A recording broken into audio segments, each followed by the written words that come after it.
Assalamualaikum warahmatullahi wabarakatuh. Alhamdulillah wassalatu wassalamu ala Rasulillah wa ala alihi wa sahbihi wa mawala. Amma ba'du. Sahabat-sahabat Fatayat yang berbahagia.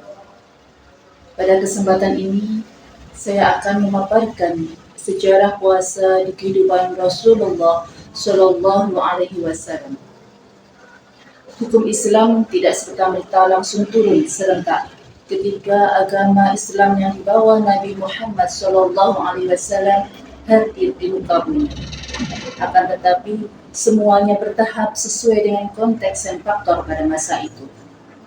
Tujuan syariat Islam diturunkan sedikit demi sedikit, yakni agar umat Islam tidak kaget dan langsung merasa berat ketika menjalankannya. Itulah kenapa setiap syariat memiliki sejarahnya masing-masing. Salah satunya puasa Ramadan. Puasa Ramadan bagi umat Islam memiliki makna yang sangat mendalam dalam rangka penghambaan kepada Allah Subhanahu wa Ta'ala. Puasa tidak hanya ibadah yang memerlukan peran fisik, tetapi juga memerlukan kesehatan batin, bahkan mampu menyempurnakan batin menjadi hamba yang bertakwa. Takwa yang merupakan muara akhir dari perintah puasa dijelaskan dalam Al-Quran surat Al-Baqarah ayat 183. A'udzu billahi minasyaitonir rajim. Bismillahirrahmanirrahim.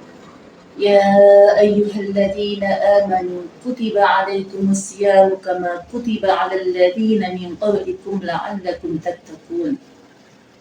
Hai orang-orang yang beriman, diwajibkan atas kamu berpuasa sebagaimana diwajibkan atas orang-orang sebelum kalian agar kamu bertakwa. Dalam potongan ayat tersebut, kama kutiba 'alal ladzina min qablikum, sebagaimana diwajibkan atas orang-orang sebelum kalian. Ini merupakan titik awal mengupas sejarah puasa, khususnya puasa Ramadan. Ibadah puasa juga telah menjadi kewajiban umat-umat terdahulu penerima wahyu. Puasa Ramadan diwajibkan kepada Nabi Muhammad dan umatnya pada bulan Sya'ban tahun kedua Hijriah, dengan cara dan model yang dilakukan umat Islam hingga kini. Afandi Muhtar dan Ibi Satibi dalam buku Risalah Ramadan mengungkapkan, sebelum ayat yang mewajibkan puasa turun, umat Islam biasa berpuasa wajib pada 10 Muharram atau hari Asyura. Ketika Nabi Muhammad hijrah dan tiba di Madinah, beliau mendapati orang-orang Yahudi juga berpuasa pada 10 Muharram tersebut. Orang-orang Yahudi menyatakan, pada 10 Muharram Allah Subhanahu wa Ta'ala menyelamatkan Nabi Musa dan kaumnya dari serangan Raja Fir'aun. Kemudian Nabi Musa berpuasa pada 10 Muharram sebagai tanda syukur kepada Allah. Nabi Muhammad memerintahkan umat Islam agar berpuasa pada tanggal 10 Muharram. Dalam beberapa riwayat dan kitab-kitab tafsir, puasa orang-orang Islam adalah sebagai berikut. Yang pertama, puasanya Nabi Daud, yaitu puasa yang dilaksanakan sehari puasa, sehari berbuka, dan puasa lagi di hari berikutnya, dan seterusnya. Umat Islam sering menyebutkan dengan puasa Daud, yaitu sehari puasa, sehari tidak. Disebut puasa Daud karena puasa itu dahulu telah dilaksanakan oleh Nabi Daud dan para pengikutnya. Yang kedua, puasa pada tanggal 10 Muharram, sebagaimana dilakukan oleh kaum Yahudi yang merupakan umat Nabi Musa alaihissalam. Sebelum Islam datang, orang-orang Arab, terutama kaum penganut agama Yahudi, sudah terbiasa melakukan puasa pada tanggal 10 di bulan Muharram. Karena dilaksanakan pada setiap tanggal 10 Muharram, maka puasa itu kemudian disebut dengan puasa Asyura. Praktek puasa Asyura ini kemudian masih dilaksanakan oleh Nabi sebagai metode dakwah untuk mengajak ahli kitab, yaitu Yahudi dan Nasrani, untuk masuk Islam. Dengan Nabi berpuasa Asyura ini, orang-orang Yahudi akan berpikir, ternyata syariat Islam tidak jauh berbeda dengan syariat Nabi mereka, Musa alaihissalam. Yang ketiga, puasa hari Senin dan hari Kamis. Hari Senin menjadi istimewa bukan hanya sebab hari pelaporan amal, Akan tetapi dikarenakan memang Rasulullah bersyukur atas kelahirannya dengan cara berpuasa.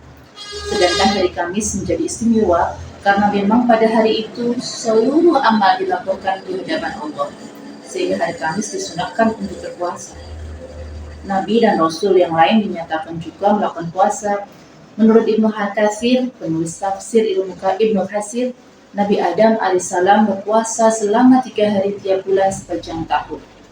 Dalam riwayat lain, Nabi Adam berpuasa pada tanggal 10 Muharram sebagai ungkapan rasa syukur lantaran Allah mengizinkannya bertemu dengan istrinya Hawa di Arafah.